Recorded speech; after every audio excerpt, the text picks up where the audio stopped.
Halo teman-teman, ini cara aktifkan layar 120 Hz di Poco F8 Pro kalian.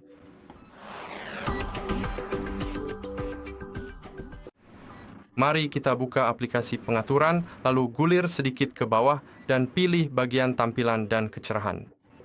Di sini gulir ke bawah dan pilih bagian refresh rate di bagian layar.